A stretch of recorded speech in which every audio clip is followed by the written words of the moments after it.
Hey everyone, welcome back to the channel and happy Easter. So as I promised, we have a Ferrari update for you. We did install the Challenge Grille, and I know I was going to do an install video, but it didn't quite go as well as planned. It's in, it's on, and I will show it to you right away.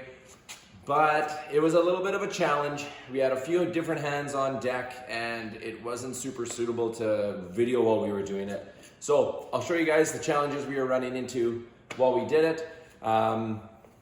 There's also a lot of videos out there of guys already installing these. If you watch Eurocars DIY, he's got an awesome video installing his Challenge Grille, and that's the video that I watched to kind of learn how to do this one.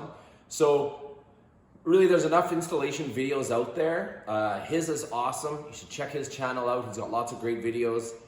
I'm just gonna kind of highlight what challenges we ran into and a little bit just kind of how we did it a little differently. So hopefully save you some time and help you with your project. Let's get started.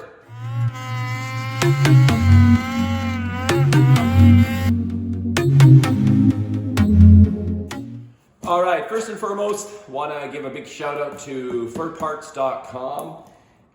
These are the guys that hooked us up with the Challenge Grille. What an awesome company to deal with. Wicked customer service, answered all my questions in seconds, and great communication. So these guys have over $20 million worth of Ferrari, Lamborghini, and Maserati parts. So check that out. I'll leave a link in the description below. But if you're looking for anything for Lamborghini, Ferrari, or Maserati, they have over like 200 used, wrecked Ferraris and Lamborghinis in their compound right now that they are parting out. So if you need an OEM part, those are the guys that you should check out. Furparts.com and check them out.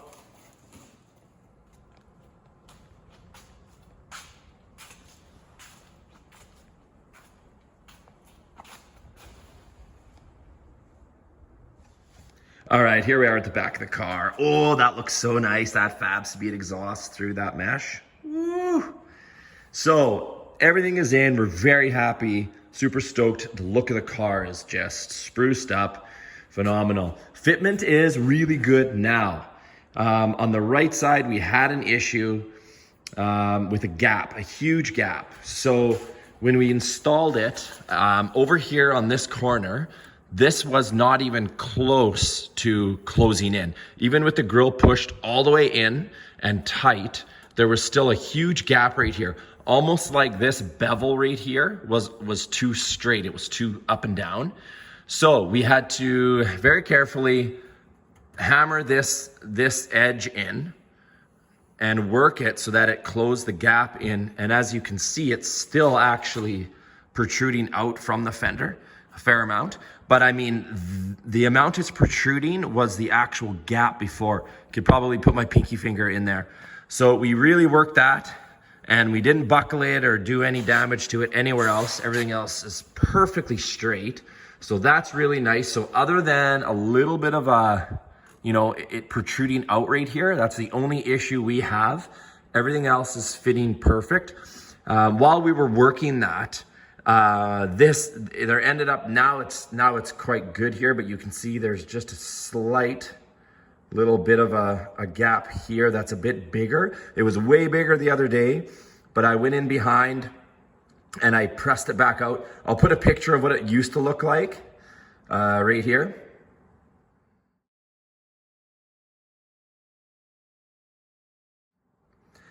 And so I went in from behind and I took a big wide, like basically a chisel, and I went in from behind and I jammed it in here on an angle, and then I just worked this out to pull it back out to meet the silver. So from the back, there's still a little bit more of a gap here, but not nearly what it was. So, and as you can see, even from a distance, you can hardly even tell. On this side, everything fit really, really nice. Everything is flush with the fender. There's no protrusion at all. Everything is just nice. I don't know what happened, why it's like that, but it does seem to be that it's a common thing with these because it's aluminum mesh. They get tweaked a little bit. Maybe they don't come out of the stamp quite perfectly. Anyway, we got it in. and it looks great. Okay, when you're removing the tail lights here, I know some people actually removed the bulb. So they remove this black piece, unscrewing those, and remove the black piece out. There's no need to do that. You just remove your 10mm nut here, 10mm nut on the bottom, and just undo your wire connection. And the whole thing comes out. There's no need, unless you have to replace a bulb or something, there's no need to take this black, the bulb bracket or the bulb harness out. So just two nuts on the top and bottom of each light, and they come out. Now on this side, this is the driver's side, I had to take out this shield. So this shield comes out not too bad. There's a 10mm, not that one. There's a 10mm nut or bolt right there. That actually has a ground connection on it as well. Right there, that comes out. And then there's another one right there. And that comes out as well. Oh, it's hard to see that. There we go. And that one comes out.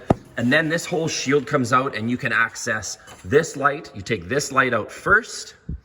And then once you get that light out, you can reach in here and you have more access to remove the top nut on this one.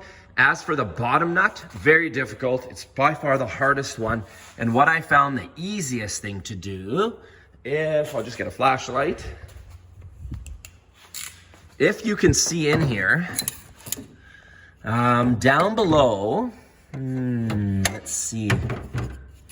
Should have did this when I had it all apart, but so inside, you'll notice when you have yours apart, if you're looking for, you know, if you have yours apart and you're kind of wondering how to do this the easiest way. But what I did is I removed a little vacuum hose and kind of actuator. You can see it kind of right in there. You can see there's kind of an end of where a hose would connect down in there. So that little gizmo is held in by one 10mm bolt, and it's just a bracket that's on the frame here. It's just kind of on the frame. So once it's out, you can reach your arm right in underneath here and go all the way to the back to get that lower nut off of that far light.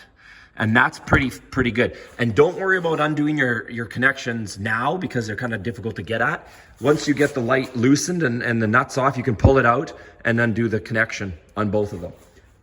This side, again, much easier. You can see the nuts. You can see connections are easier to take out. It's easier to get to just because there's not as much stuff in this area. This thing here doesn't even need to come off. Doesn't do anything. You can reach in here, very easy.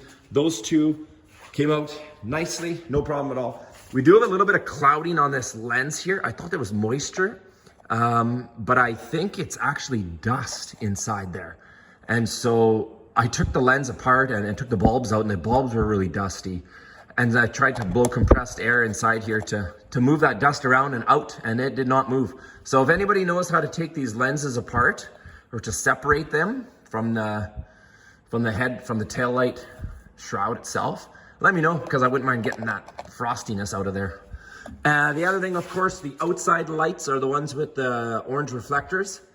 The inner ones have your reverse lights, so don't mix those up. Orange on the outside, white reverse lights in the middle.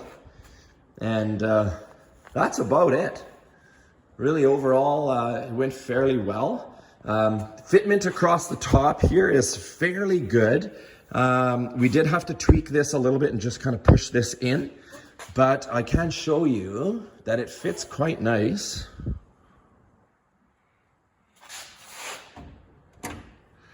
So it closes down. It's not latched yet, but I can latch it. There we go. So I'm pretty happy with that. It's not touching, it's not rubbing.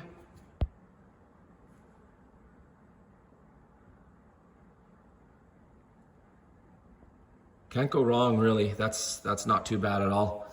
So pretty successful, and she looks good.